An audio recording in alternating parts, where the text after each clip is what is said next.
Hi, welcome to Write More Light. Sorry for that delay. I wasn't paying attention to my already being live. Hey, I'm Sarah with the Midwest Writing Center. I am here today to talk with you about writing dialogue. First, I'll give you the format of the show. I'm doing this little talky thing. That's the first thing I do. Then we will dig into today's actual subject matter, dialogue. Then I'll give updates about the Midwest Writing Center, and then and then a free write. Usually the free write is on theme, so keep that in mind in case you want to like skip ahead to the free write. But you shouldn't without hearing the little talk, right? Okay, so first I'm going to talk about genres that usually don't get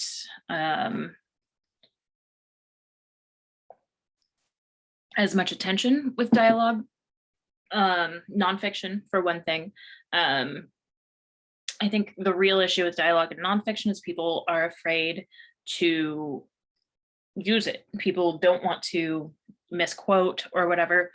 Generally speaking, I think if you're doing an essay or a memoir, you don't need to worry about it that much. If you're writing something that's really journalistic or fact-based, not that essays and memoirs are not fact-based, but there's a lot more freedom in there to paraphrase or give indirect quotes. You only really need to worry about quotes, I think, when you're doing something that's really hard with historical accuracy. Also, indirect quotes are always fine, as long as you're not like wildly misrepresenting whatever's going on, because that's not nonfiction. With poetry, I have a couple of examples to use because I love poetry mostly. And the short version of dialogue in poetry is that it's entirely up to the writer. We are going to look at a couple of different examples of dialogue in poetry. I'll explain a little bit about them, but the short version, like I just said, is it's up to the writer about how to use dialogue in poetry. And that goes from execution to style to the way the words are put together. So while I'm sure there is a wrong way to do it, there's not really a wrong way to do dialogue in poetry. Still, with that in mind, I'm going to share two different pieces by Donika Kelly from her new book, The Renunciations. And there we go. Okay, so we're going to start with my screen being slow. We're going to start on page 12. And I chose these really only because they have dialogue in them. I didn't look very hard into like the most appropriate piece or whatever, because that was not my goal today. We're not examining poetry as a form, we're examining dialogue in poetry. And we're going to scroll forever. Okay, Ars Empathica, excuse me. We're at Muir Woods National Monument. We lived in the imperative. Walk through the tree, spin in the light, take dominion over one another. But about the tree, no euphemism there. A tree fell. A man with metal teeth ate the bark, the heartwood, the bark. We were like that then, eaten and eating, sawing and sawn. I mean, of course, our bodies, but also how we mounted together the hill. Be dizzy, said the sun. Be dizzy, said the blood. Be dizzy, said the heart and the lungs and the vessels between. This is dialogue. This is, three-ish entities that do not have the ability to make what we recognize as speech, saying the exact same words. But the point here is, of course, in poetry, you can do whatever you want. Donika Kelly is a genius and is doing it beautifully. But all she's really doing is italicizing rather than using quotes. And there are plenty of poems that use quotation marks. Interestingly, none that I chose for today, but they do exist. And then the regular stuff that we see in prose. Quote, said, speaker. The next one, which I think is much like just among the most clever uses of dialogue I've ever seen, which may just show that I'm not that experienced in poetry. Maybe it's super common and I'm just not aware of it, but I was so struck by her use of this particular thing throughout this book. My father visits the oracle before I am born. He expects a vision of his own death, body opened as his mother's, abrupt and with mercy. He expects the barrel of a gun. He expects exile in a closet. He expects, in short, a truncated life. By now, he knows intervention is only postponement. He asks, and the oracle answers. Afterward and forever, he disavows his body as something he can control.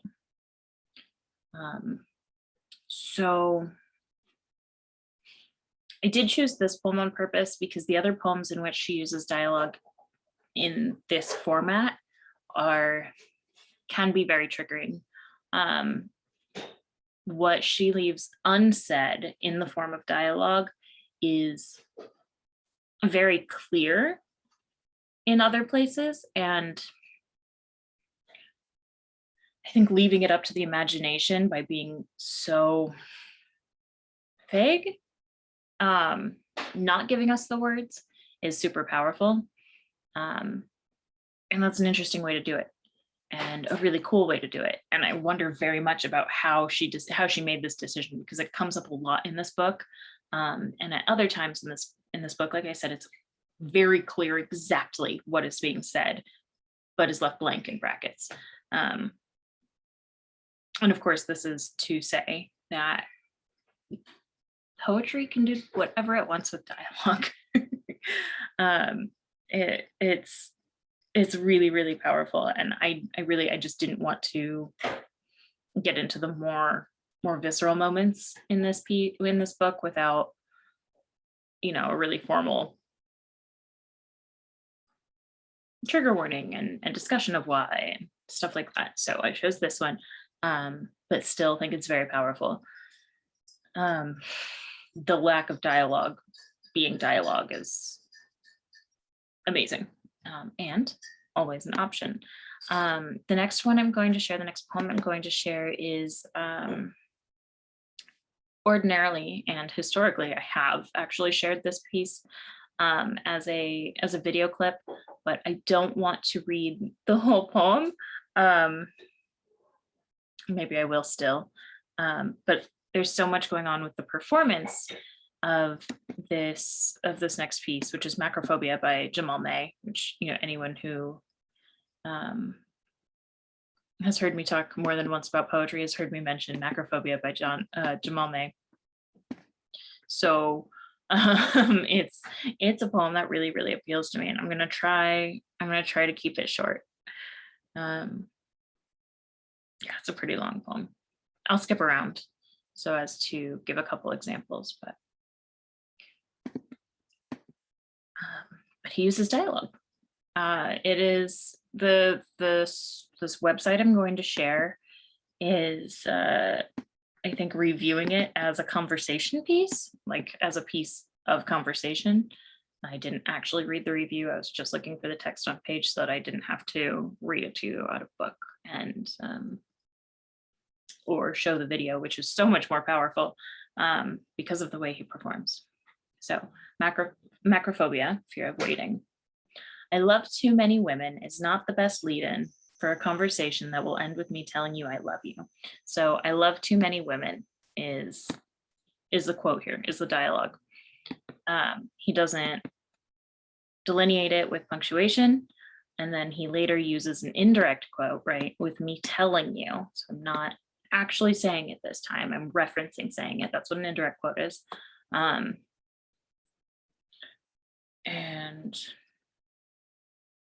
And here's another bit, and it's unclear if this part is indirect quote or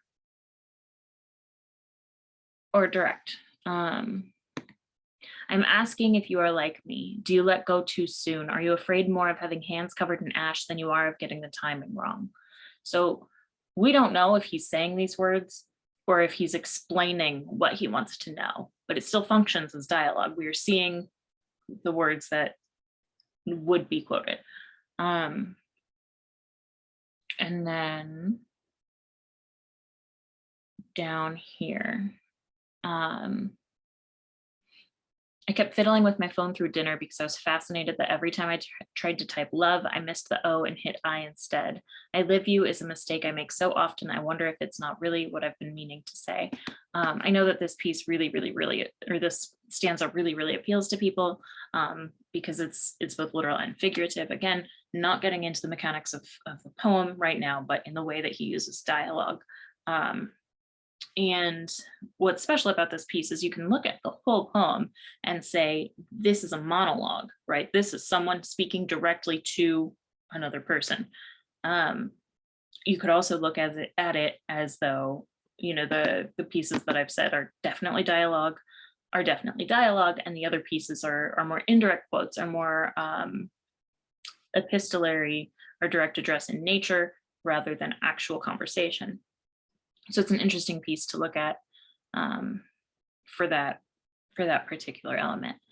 I'm gonna see if anyone's hanging out with me and has questions, because I have a feeling I'm being a little unclear in my excitement and general adoration for Jamaal May as a poet.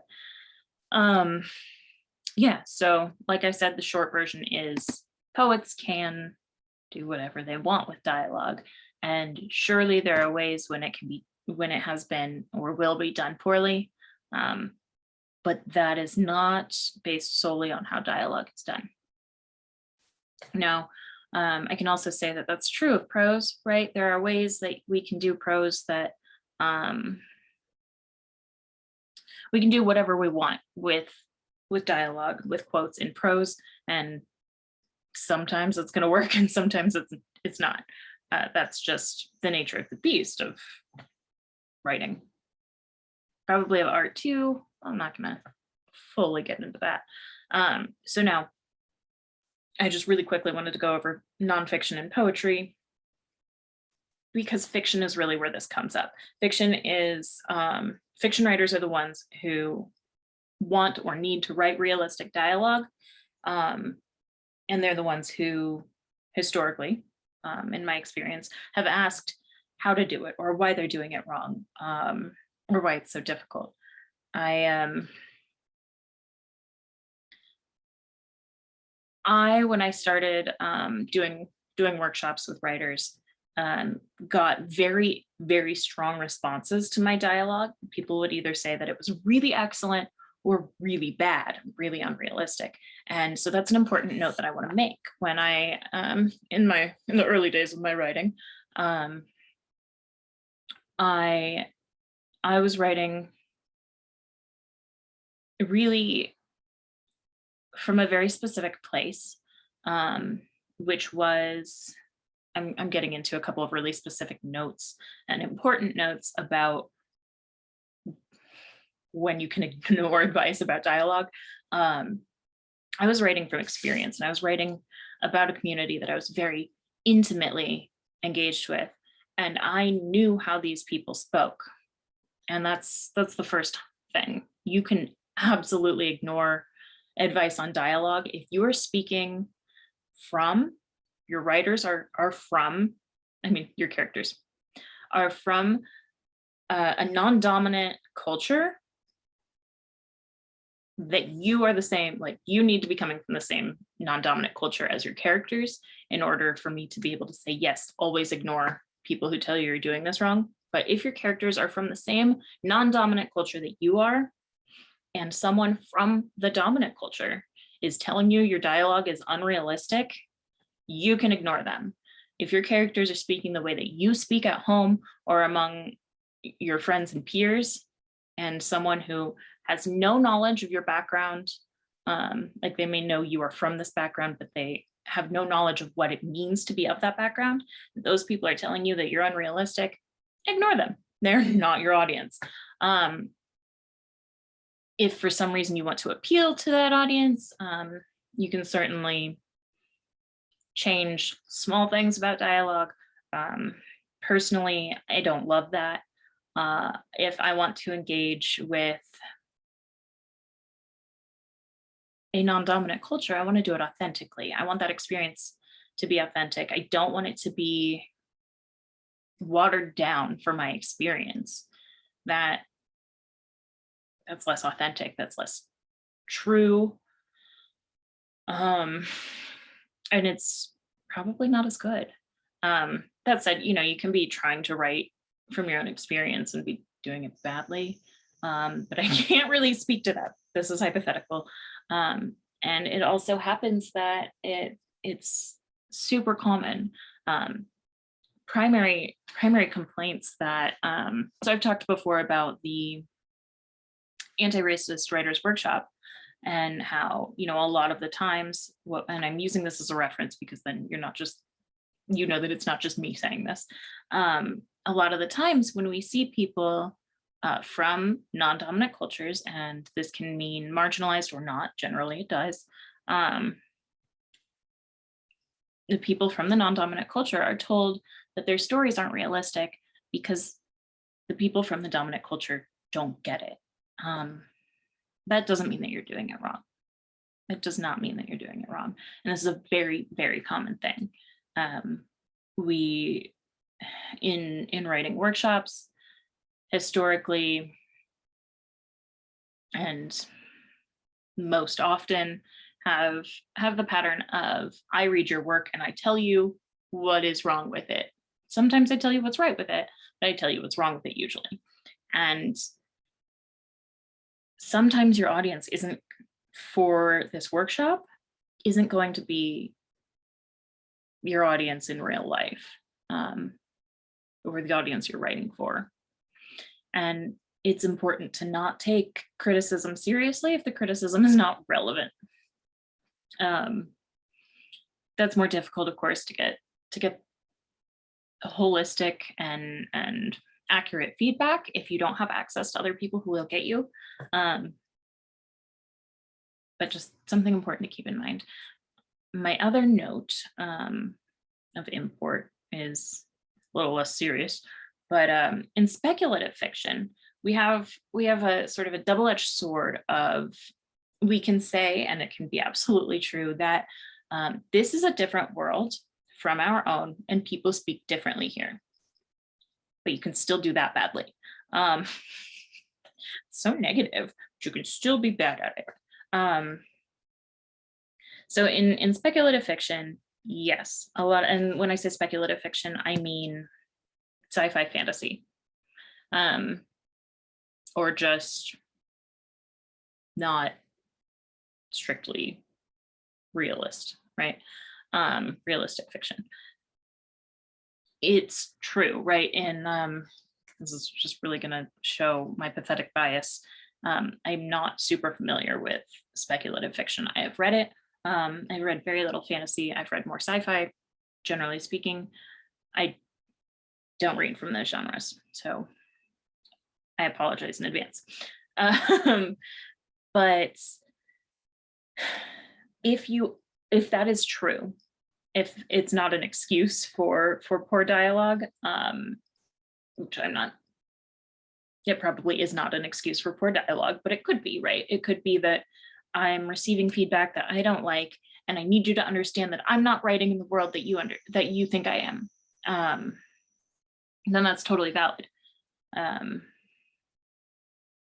People from other worlds don't talk the same way that we do in my hometown, right? Certainly we don't expect Tolkien characters to speak the same way as, I can't think of a fiction writer. Certainly Tolkien characters don't speak the same way as Stephen King characters, right? Certainly Star Trek characters don't speak the same way as Friends, right? Because they're in entirely different universes, right? That's super valid. But to make sure that you are doing your dialogue well within this alternate realm you need to make sure that it's consistent, even if you have multiple cultures coming together, and you are certain, this people whose planet of origin is X speak differently from people whose planet of origin is Y. Cool, but you need to make sure it's consistent. You need to make sure that there are speech patterns or dialects that are consistent across planet X that are different from the consistencies across planet Y in speech. And I would say that can be addressed in editing. Sometimes, and this is a big problem of dialogue that I'll get to in just a moment, sometimes dialogue becomes a habit, and you can work on that later, particularly if you have people from multiple backgrounds speaking in conversation with one another, and you need to make sure that's consistent. You can often, and it may not be you, as the writer, you may not notice it, but it can be addressed in editing. I haven't looked at my notes. I need to make sure that I didn't leave anything out. Okay, so the reason I won't say that all dialogue issues can be addressed in editing is because, like I just said, dialogue is a habit. And when you're just writing and you're really cranking it out, it's just going to keep coming out the same way if you don't address it while you work on it.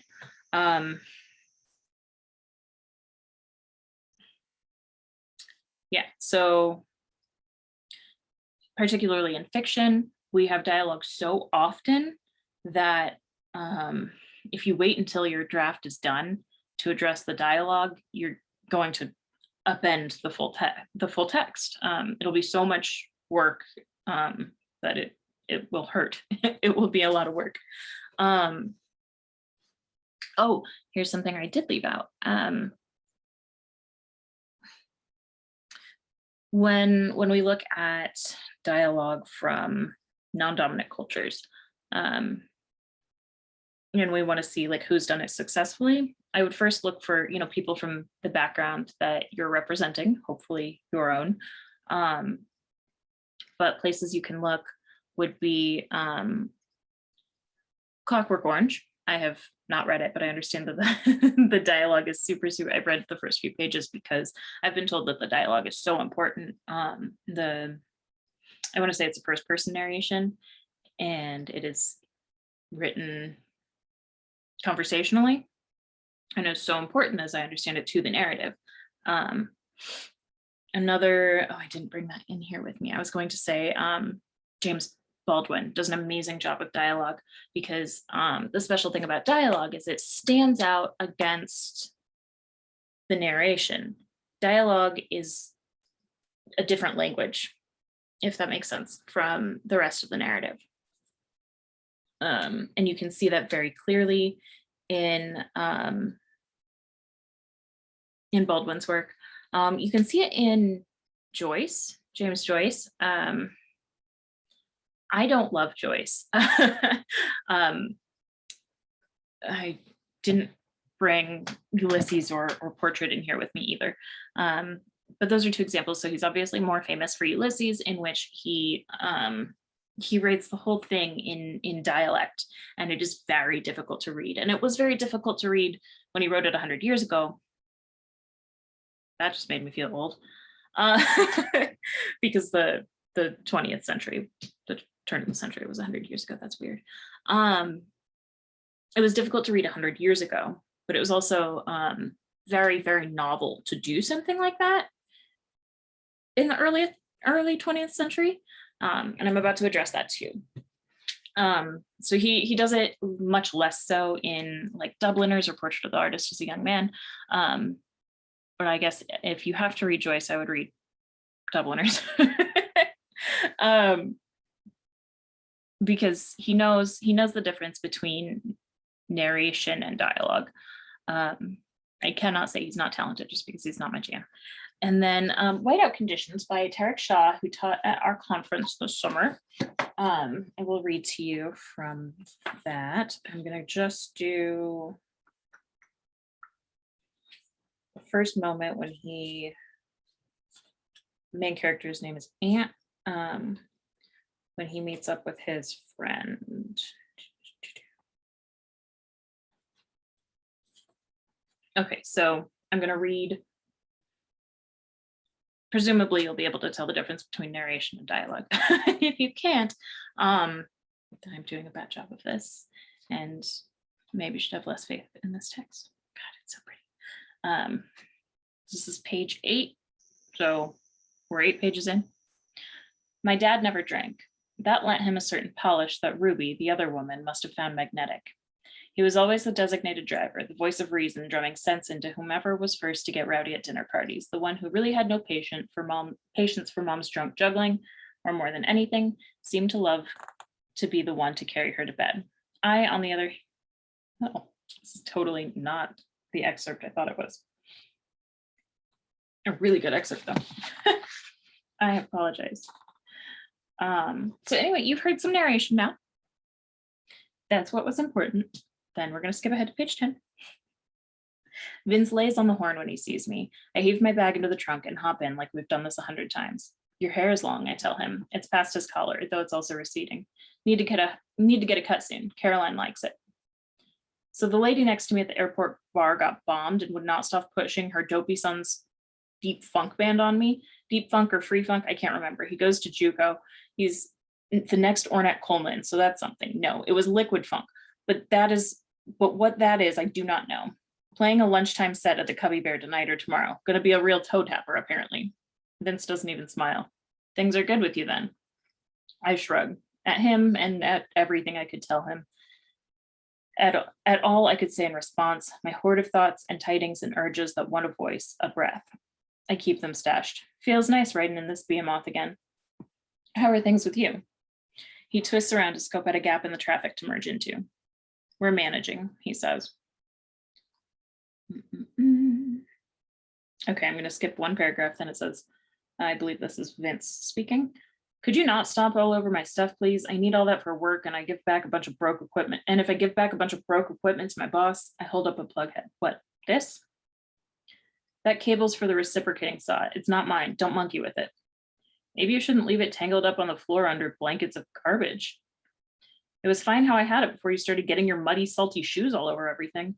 Here, I'll coil it up. I root through the fountain cups and wrappers to the orange cord beneath it and begin looping it. Don't worry about it, he says. They had a piano guy playing at the mall this year, some Christmas thing. Thought of you for a second. Flattered. Vince smirks. Beneath you. Forgot. So the narrator in this piece is Ant. It's first person. But when he's narrating, he's pretty. His language is poetic. And in dialogue, it's much more direct. It's much more casual. There's some colloquialisms involved. There are missing consonants, Tariq Shah is excellent with dialogue and with the separation of dialogue and narrative. Also, he's genius. So there's that. Okay, those are my recommendations for,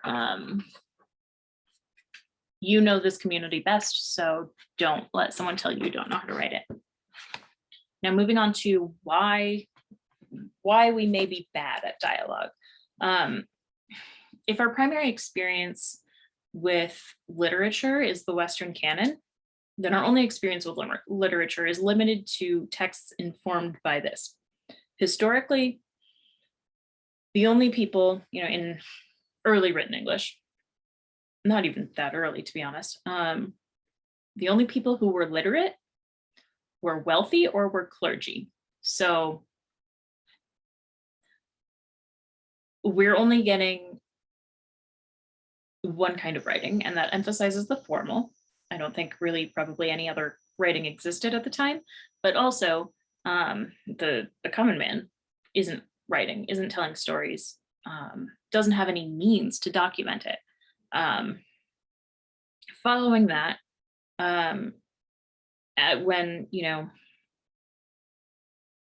we go from royal type of rich plus clergy to, I don't want to say less royal, but still super rich people, just not royals. The things that were written for publication were formal. written formally, and they would have been discarded if they reflected how people talk. That was the standard of the time, and it's not anymore, for one thing. But we can look at Mary Wollstonecraft, for example. There's not a ton of fiction either, while we're at it, in older Western lit. We can look at Martin Luther. We can look at the Romantic poetry. All of this stuff is what our canon is based on, and it is not reflective of how people speak. So we're sort of indoctrinated into this idea that if you're writing, you must be formal, which is not true. I suppose that it was, but it's not a rule that I think I would ever be okay with, and certainly not one that I'm going to let you believe. Having been raised in literature that favors the formal over the realistic, teaches us to write to formal rules rather than with an ear for spoken language. And what's interesting about that is that it is very pervasive in our own minds and in our own writing, that it happens naturally eventually, that we write how we think writing is written instead of how we see people speak. And that's taught, that's learned, and it can be unlearned and retaught. So don't panic if you feel like you're really stuck in that formal element, like we saw with Tariq Shah's piece, like you would see in all the other things I recommended, James Baldwin and James Joyce. Who else did I recommend? Oh. Anyway, there you can still keep that formal if that's language that you're into in your narration and still have realistic dialogue.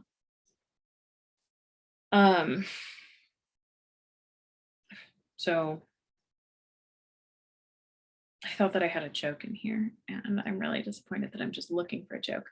That is, of course, and I talked a little bit about this in the documentary writing video I did last week, last Thursday. I talked about how, what we were given in previous times is documenting the lives of the rich or the well-off or the clergy, right? Not documenting the lives of real people, and that's such a bummer. But also a nice example that I thought of is that, if we look at what we see, right, what we reference all the time, is Shakespeare, right, as like the be-all end-all of English lit. But like he wrote in verse, and we don't assume that people were walking around speaking in verse. That would be very weird, and maybe possible. I don't know. I'm trying to imagine that, but that's not how people talk. Just period. Like you can't count out the meters of your language as you speak. I don't need to explain this. It's clear. We don't speak in verse. Okay, so the first tip that I give and the first advice I take when I'm worried about my own dialogue is to speak it out loud. And it maybe sounds hokey or it's maybe uncomfortable, like when someone tells you to speak in front of a mirror and you're like, but why? That's awkward. Well, I guess don't feel awkward when you're alone. You're alone. No one knows. But you can either read what you've written aloud in dialogue, or you can narrate aloud without reading, so that it might look like this. So Mary's like, no, I'm never going to shop at John's again, which can potentially tell us that Mary is not going to say going to, which maybe is what I wrote down. I wrote down, Mary said, quote, I am never going to shop at John's Deli again. And when I was telling this to myself aloud, what I said was, Mary's like, no, I'm never going to shop at John's again. So I change I am to I'm, and going to gonna, and that is a little more realistic. Am I going to change Mary said, quote, into so Mary's like? No. But maybe I'll keep that note for if I'm doing story within a story. Perhaps Mary is telling a story in which someone is like. But that is a really useful tip for when you're nervous about it and you don't necessarily have someone to go to, or maybe you don't have someone you trust, or you just don't want to outsource help. Another way to learn realistic dialogue is to maybe literally take note of the conversations around you. And that's hearing the ums and the likes and the colloquialisms, the skipped consonants, and write them down. Now, this isn't only listening for moments like that when somebody says a bunch of times, or someone says like a bunch of times, or someone said, I'm not cool enough to know hip new vernacular. Perhaps someone was talking about their drip, and that's not the only times that we're looking for. For reference, drip, I believe, is your outfit, your aesthetic, your fashion. But you're particularly listening for when people are speaking in a way that is uninteresting, because that's when we learn how people speak. And then, yeah, like it might be weird, but this is a way to learn. Just sit there and listen to someone talk and write it down. Maybe eavesdrop, like maybe you're listening to yourself, and that is fine too. Another useful thing is if you exist on the internet, right? You use instant messaging or text messages. Look at how people talk in those. And I don't mean, the skipped punctuation or the lack of capitalization, but we use much more conversational language in those conversations than we would say via email or letter or fancy paper that we're writing. And that's useful too. Maybe you speak more formally in those forms because they're written, and because that is, the way that it comes naturally to you is to speak more formally anytime that you use text, written text. But the people that you're interacting with probably don't. It's just significantly less common in texting or instant messaging to use more formal language. So even if you are using more formal language, the people you're interacting with probably aren't. So that's another way to look at how people talk, especially if maybe you don't have great hearing, or you don't have spoken interactions very often. That's still a great way to look at it. I wouldn't advise like browsing the internet for comment sections. Those can be particularly toxic. But that too is somewhere to see how people speak when they're not trying to be formal. The special thing is that people are usually not trying. And that's helpful. That's how we know what people act like when they're not trying. I would also say, don't use TV as a reference, which may seem counterintuitive because art imitates life, right? But things like Gilmore Girls and Midnight Mass in particular, but also things like Star Trek or Brooklyn Nine-Nine. Tried to get a bit of a variety of genres there. All have dialogue that's very specific to that in-world. And Brooklyn Nine-Nine, Midnight Mass, and Gilmore Girls all exist in this world, right? Star Trek also exists in this world, but so far in the future, that's a little different. Anyway, the dialogue is written very much in a singular style for each of these shows. Gilmore Girls, you can tell during the dialogue, there's just one way of speaking on that show. It is fast. It uses very specific language. There's not a lot of breaths taken. People generally don't talk like that. And if you know someone who talks like that, you probably only know one person who talks like that.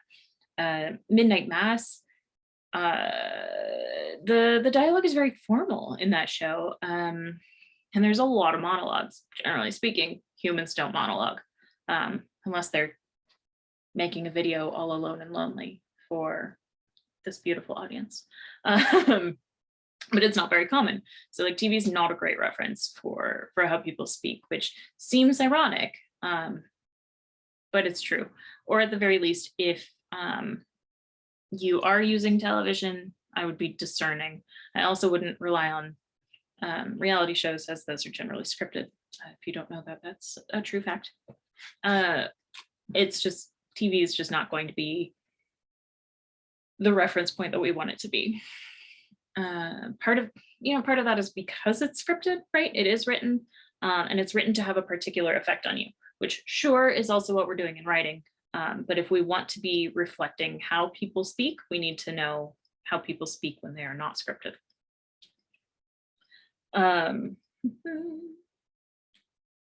Okay, so the last bit of advice I have for you today is going to annoy you, because it's the advice that everyone will always give on any kind of writing, which is to read widely. I would say be very careful what you read.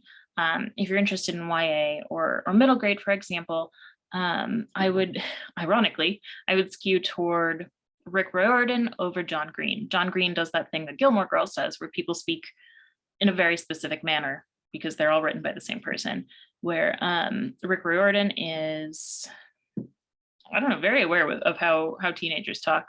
He was a middle school teacher, I believe, so that's probably what that's about. But he also uses a wide range of dialogue styles because if you're not familiar with him, he writes about mythology as it intersects with contemporary life. So these teenagers are interacting with ancient gods of various mythologies. So the gods speak very differently from the way the teens speak. So there's a good balance there. Also, the narrators he uses are generally very conversational, maybe not the most realistic language in the narration, but still very conversational. And if something's conversational, then it is like a conversation. Okay, so I'm going to give some yeses and some nos to dialogue.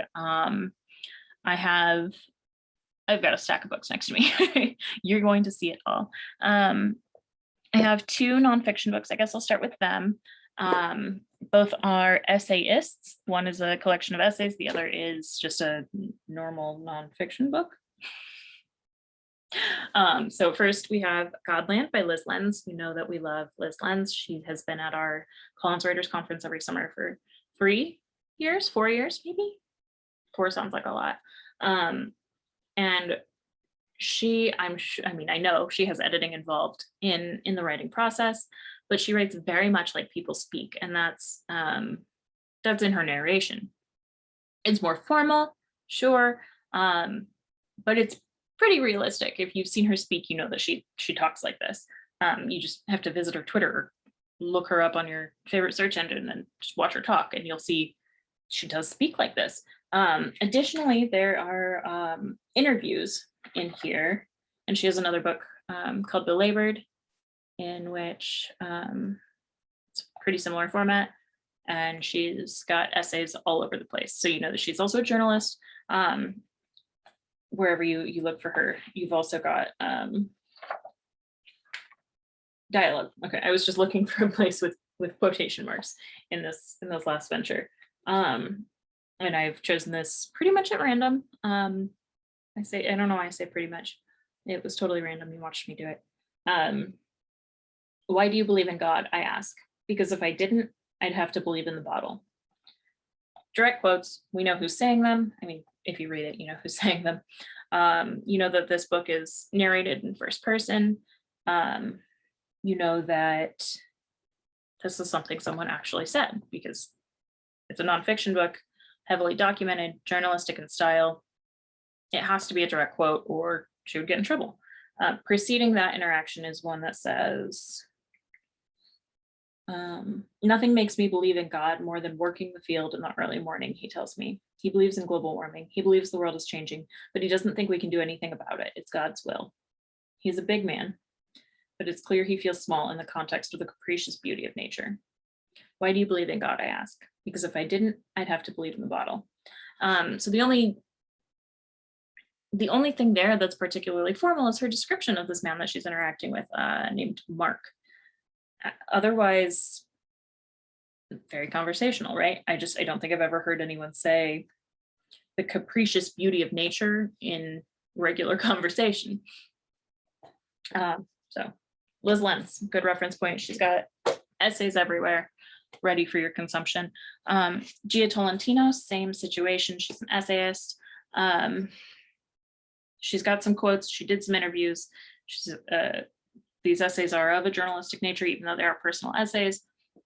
They're told in first person, super conversational. I would say the same thing's going on where the narration is slightly more formal, but not so formal as to seem like I'm reading a textbook. Now, Denis Johnson plays a lot with language, both in dialogue and in narration. Useful to look at. This is short stories. This next book is a British book by a Somalian immigrant to England. So not going to be the most helpful for, say, a Midwestern American audience, because we speak differently here than we do in the Forest Gate housing projects, right? But for a very specific audience, a very specific community, and I'm saying this because I've seen interviews with Peterkinsey, the author, and he references this. I don't live in that community, so that's another moment where I cannot, as someone from outside this community, say he's doing it wrong. But I've seen him speak in interviews. This is his only book, as far as my last researching this summer, that he took care to accurately document the way that people speak. So Forest Gate by Peterkinsey. I think I have to give some trigger warnings for this one. His language is so beautiful, but also so visceral, intense, that I got sick to my stomach reading it. That only happened in the early pages, not in the book at large, but there's a lot of very sensitive content here, as it's about refugees. Okay, so here's one that is also not amazingly helpful today. Maybe I shouldn't use it at all. Oh well, too late. But is reflective of, okay, I have a soft spot for modernism, the period of time in the early 20th century, 20s and 30s-ish, in which fiction took a hard turn away from the formal. So you see, this is relevant. And took great pains. This is, universals of the modernist movement. Took great pains to document the way people speak and the way time passes. And so it's cool that my fingers cracked when I did that. So it's a little hard to read because they were not concerned with the audience's comfort. They were far more concerned with looking at how the brain processes and how the interactions happen. So in general, I'm just going to recommend like all the modernists, which I think includes Joyce, who I earlier dismissed because he's not my jam. But so in that we've got like Virginia Woolf, and we've got F. Scott Fitzgerald, we've got Steinbeck, we've got Faulkner, and we've got Hemingway. Clearly, this book has seen less worn out days, but that is a show of my appreciation for it. He skips over large swaths of time in order to be more, I don't know, realistic to how action happens in life. And also the dialogue, we know, I mean, because everything Hemingway did was documented, we know that he took great pains to make the characters real and the dialogue real. And I'll still maintain that though I think he took great pains to make the narration conversational, it's still more formal than the dialogue. And I'll also say for folks who maybe haven't read Modernism, who, you know, think of the 1920s, God, I'm really, really a little messed up about how that was 100 years ago. Because, you know, it seems like these authors are really old and therefore will be hard to read because the language was so different. No, these authors are only hard to read because they were experimenting with time. They're totally readable. They're not like 16th century literature, right? So don't fret about modernists being difficult to read as far as language goes. Okay, so the more important thing, right? If we are writers today who want to write how people talk today, is to read contemporary literature. Godland and Trickmere and Forest Gate to a lesser extent, Godland and Trickmere both came out in the last 5 years. I think I read this in 2009. Came out in 2010. I clearly read it in 2010. So slightly older, also not based in the community that I live in. So I don't really want to emulate this. Maybe not a great example for me to have used. So you want to read contemporary work if you want to work with contemporary language. So Matthew Quick, he sometimes, this book actually in particular, I don't recommend, but it was the one with the catchiest cover and the one that is not YA that I had on my shelf. This book in particular is not a great example because the characters in this book talk in a very specific way to these people.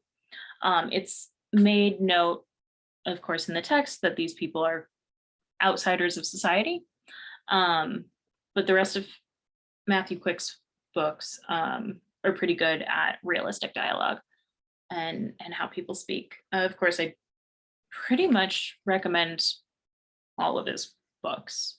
He writes a lot of YA, and he writes about sad stories, but generally speaking, they have happy endings. So that's a reason that I like him a lot. But he's also very conversational. There's very little difference at all between dialogue and narration as far as how language is used, which is cool to look at. Again, shouldn't have used this book, but I didn't have a great reference for like a pretty cover to show you outside of this one. I think if I were to recommend something, I would say maybe The Good Luck of Right Now, which is an epistolary, or Sorta Like a Rockstar. That's a YA book, probably my favorite of his. The narrator speaks very differently from the people she interacts with in Sorta Like a Rockstar. The people she interacts with speak very realistically and differently based on their own background. So important. Real Life by Brandon Taylor. I just feel like the title says enough about how he's trying to be realistic. It also, he was an MFA student at the University of Iowa, of course, so it's almost hyper-local to us in the Quad Cities because while it doesn't properly take place in Iowa City, it totally takes place in Iowa City. Chris Bohjalian, he's contemporary lit, just knows how people speak. He has like 95 books, so like you will not have any trouble finding his works. They're also like really hot top sellers. So again, this is clearly from a half price books. Easy to find his stuff. Alexia Arthur's How to Love a Jamaican. Her narration changes based on who's narrating, which just says I think that she has a good grasp on language. And additionally, her dialogue works beautifully both when she's speaking of her American experience or her character's American experiences or her character's Jamaican experiences. Alexia Arthur's has lived both in Jamaica and the US. So she has that knowledge and she uses it beautifully. Also an Iowa Writers Workshop grad. Tim O'Brien, The Things They Carried. This is one of my favorite books. It's of course written about the Vietnam War. Maybe not of course, you don't necessarily know that if you haven't read it. And God, it's just beautiful. It's written, I would say slightly more formal than conversational, but only slightly. There's plenty of dialogue, which is realistic as all get out. But it's not an epistolary, but it feels intimate enough that it could be. I recommend this book to everyone ever. Okay, so here's the last one that I've got for you is an author I would suggest being very careful with. The book I'm using as an example, I'm using specifically this book. I'm not recommending him across the board for dialogue because he has a history of being kind of problematic with that. However, when he knows, when he's writing someone similar to himself, say, someone from his hometown and ethnic background and gender and social and economic backgrounds as well, then it's like painfully accurate, I think. But when you write someone outside his own demographic, say children or women or brown people, he's not great at it. So of course you want to know who I'm talking about. I'm talking about Stephen King. And the book I'm recommending for dialogue is 11/22/63. I'll say I wouldn't call this book horror if you're worried about like staying up late at night. I don't read a lot of horror personally because I don't like being scared, but more on that later. But because of the nature of this book, it's about time travel to the 60s from present day, I think. I only read it like a year and a half ago, so I should remember better. But so it's a nice survey of how language has evolved over time too. You can see how our narrator speaks and how his speech changes when he goes back in time, how the people around him's both physical actions and verbal actions, their speech changes over time. So it's a pretty good survey of how people speak. But again, I would be very careful with trusting Stephen King as a dialogue expert. When he writes White Men from Maine, like the dialect is painful. You're like, this is hard to read. And then you meet someone from rural Maine and you're like, oh, they talk like that. Okay.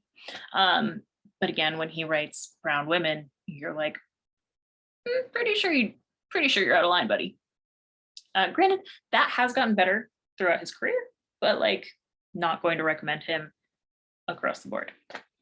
Okay, I've taken a full hour of your time now. I have actually really enjoyed this. I've gotten the request to do a video on dialogue several times, and I felt a little uncomfortable about it because I believe myself to be good at dialogue.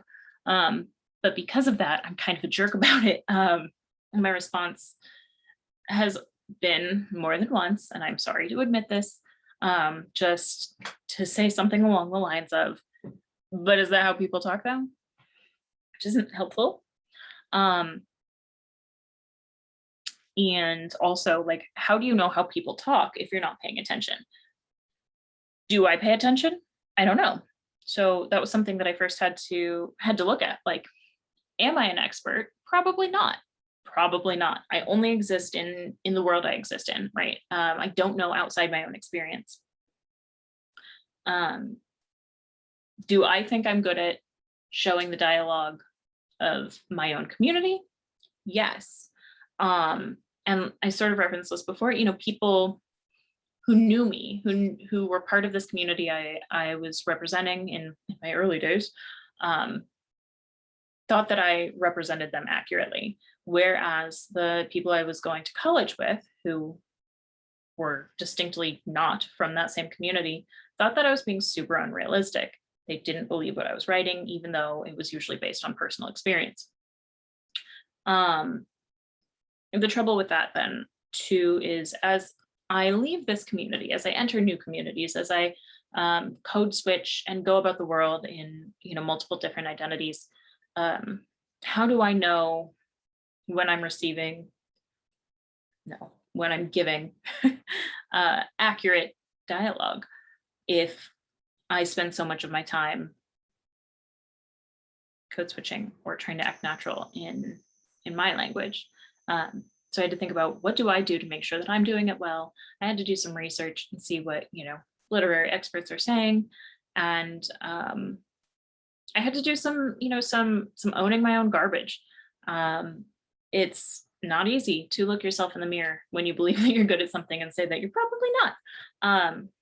So I hope this was helpful to you, because I learned a lot from putting it together, and I'm giving you advice that has worked for me.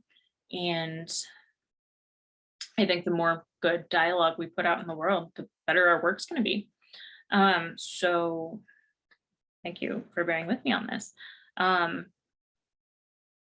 What's up at the Midwest Writing Center then? We have very exciting things happening. Of course, you can and should pre-order These Interesting Times from our website, mwcqc.org/books. We also have 2 beautiful chapbooks coming out November 11th. These are our inaugural editions of the Foster Stall chapbook series, which the books are Field Notes recovered from the, Field Notes by Laura A. Ring, but it's Field Notes recovered from the expedition through Devil's Peak. It's a beautiful book of hybrid found poetry. I feel so honored to have read it, and highly recommend. I also highly recommend the other one, which I also feel honored to have read. I know I sound really hokey a lot of the time, but I'm so in love with my work. So I can promise you that my enthusiasm is totally real. The other book is by Aubrey Ryan. I always want to say Aubrey Plaza. Sorry. I knew who Aubrey Plaza was first. That book is called Choir. It is also a beautiful book of poetry. You can pre-order both at that same website, mwcqc.org/books. And of course, you should absolutely come to the release party at Ross Talks on 11/11. Other than that, we've got a bookbinding workshop coming up very soon with Andrea Jacobs. That will be our first in-person event. So seating will be limited. We will require both masks and proof of vaccination. But it's going to be the perfect gift, right? That's my thought about it. I'm going to take this class. I'm going to make a book to give as a gift. Spoiler alert, if you're my family, you might be getting a homemade book. Excuse me. In January, we're going to be having a workshop with Tanea Winder, who, if you're not familiar with her work, I recommend you look her up right now. It's on heart work and how to write with love and be true to yourself. It's going to be really, really beautiful. We of course have Writer Studio this Saturday, and every first and third Saturday of every month from 11 a.m. to 1 p.m. That is our bi-monthly workshop group, in which anyone can come and share their work and have a kind but incredibly helpful, if I may say so, critique of their work on their own terms.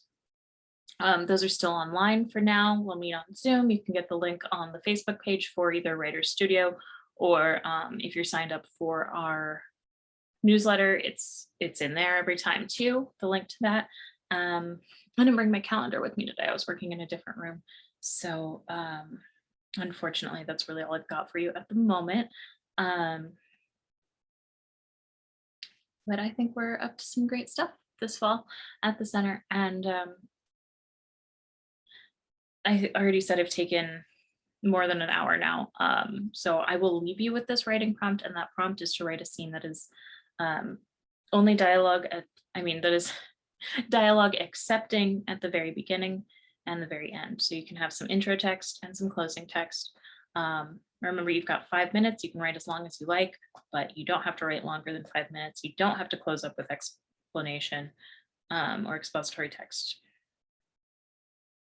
So please write some dialogue.